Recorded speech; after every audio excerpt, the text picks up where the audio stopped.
নমস্কাৰ মোৰ ভিডিঅ'লৈ আপোনালোকক স্বাগতম জনাইছো যোৱাবাৰৰ ভিডিঅ'টো চাই সকলোৱে বৰ প্ৰশংসা কৰিছে যে মই বৰ ভাল কথা কৈছো আৰু খুবেই ভাল লাগিল সকলোৰে শুনি অত্যন্ত সুখী হৈছো সেইবাবে আজি আপোনালোকৰ মাজলৈ আৰু এটা বিষয় লৈ পেলাই মই ক'ব বিচাৰিছিলো সেইটো হৈছে সফলতাৰ আঁৰত দৈনন্দিন জীৱনৰ যি সুশৃংখলতা তাৰ গুৰুত্ব কাৰণ আমি বহুতেই পাহৰি যাওঁ যে জীৱনৰ দৌৰত যে কিছুমান অভ্যাসে আমাক এখুবকে আগুৱাই লৈ গৈ থাকে তেনেকুৱা কিছুমান অভ্যাস হৈছে সকলোৱে শুনি থকা কথা মা দেউতাৰ পৰা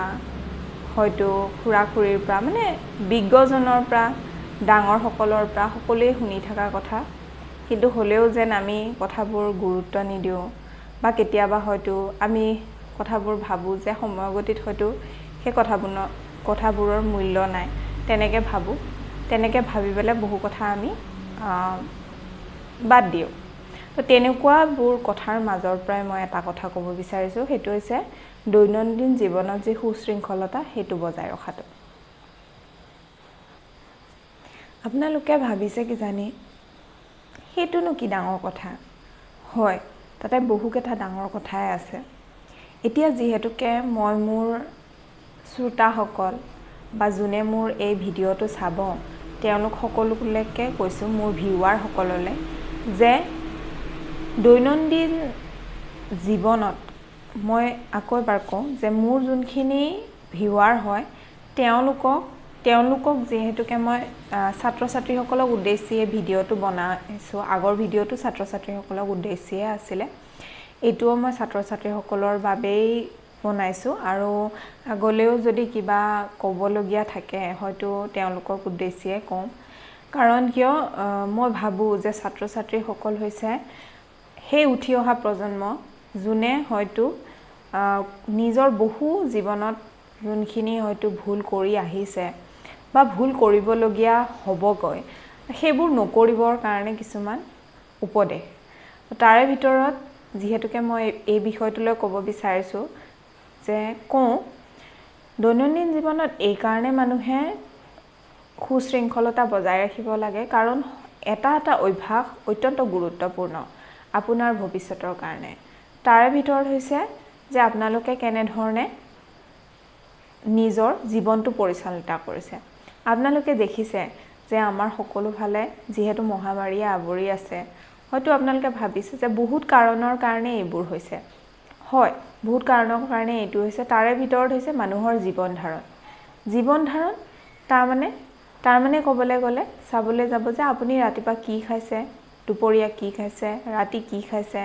আপুনি কেনে ধৰণে জীৱনটো জীয়াইছে আপুনি ভাৰো নিজৰ শৰীৰৰ যতন লৈছে নে মাত্ৰ উপাৰ্জন কৰি গৈ থাকোতে বা দৈনন্দিন সপোনৰ পিছত দৌৰুতে আপুনি নিজৰ শৰীৰটো পাহৰি গৈছে মনত ৰাখিব এটা অতিকৈ গুৰুত্বপূৰ্ণ কথা আসল বন্ধু হৈছে আপোনাৰ শৰীৰটো সেই বন্ধুৱে আপোনাক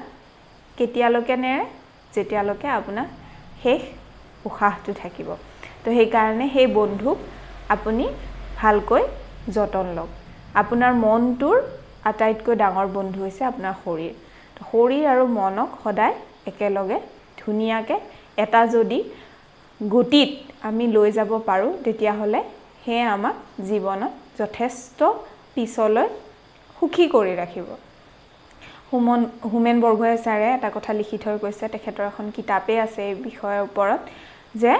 সুস্থ শৰীৰ সুস্থ মন হয়নে সুস্থ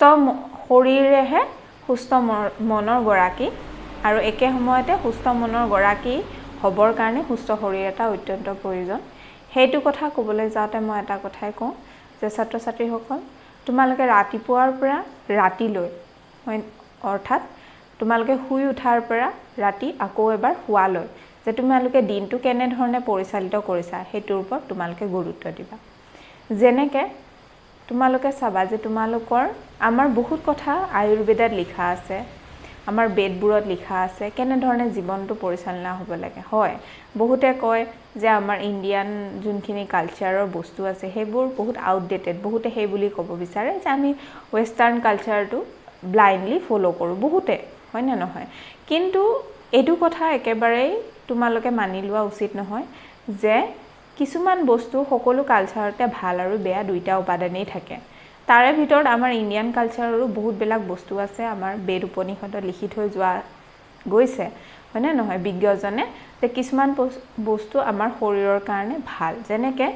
তেওঁলোকে লিখিছিলে যে সূৰ্য উঠাৰ লগে লগে যদি আমি শৰীৰটোক বিছনাৰ পৰা এৰো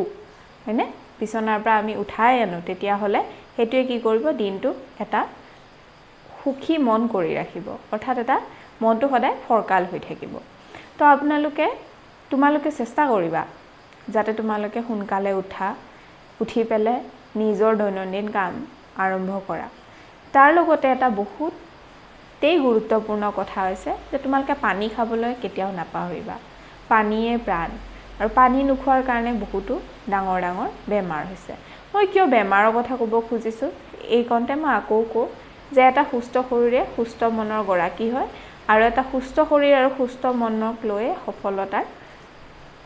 সফলতাৰ পিছৰ এইটো এটা বিৰাট ডাঙৰ ৰহস্য সেইটো কথাৰ কাৰণে কৈছোঁ তোমালোকে যোনটো দিনত যি কাম কৰিবা মই ক'বলৈ নাযাওঁ যে তোমালোকে কি কৰিবা কি নকৰিবা কিন্তু ভাল অভ্যাস গঢ়ি তুলিবা তুমি দিনটোত কি খাইছা সেইটো প্ৰতিও লক্ষ্য কৰিবা বহুত বেছি যদি শৰীৰৰ কাৰণে ক্ষতিকাৰক বস্তু খোৱা সেইটোৱে তোমাৰ কি কৰিব শৰীৰটো বাৰে বাৰে অসুখী কৰিব আৰু অসুখী শৰীৰেৰে তুমি কেনেকৈ সফলতা পাবা এইটো তুমি নিজে ভাবা হয়নে তো সেইকাৰণে দিনটো চাবা যে তুমি শৰীৰটো কিমান বেছি এক্টিভ আৰু কিমান বেছি হেপি কৰি ৰাখিব বিচাৰিছা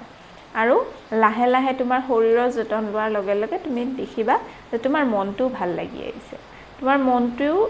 তোমাৰ ভাল লগা কামটো কৰিবৰ কাৰণে তোমাক উৎসাহী কৰিছে তো আজিৰ ভিডিঅ'টো মই এইটো বিষয়ে ক'ব বিচাৰিছিলোঁ আশা কৰোঁ তোমালোকে ভাল পাবা আৰু মোক ক'বা যে তোমালোকে নিজৰ দৈনন্দিন জীৱনত কি কি কাম কৰা ইয়াকে কৈ পেলাই নমস্কাৰ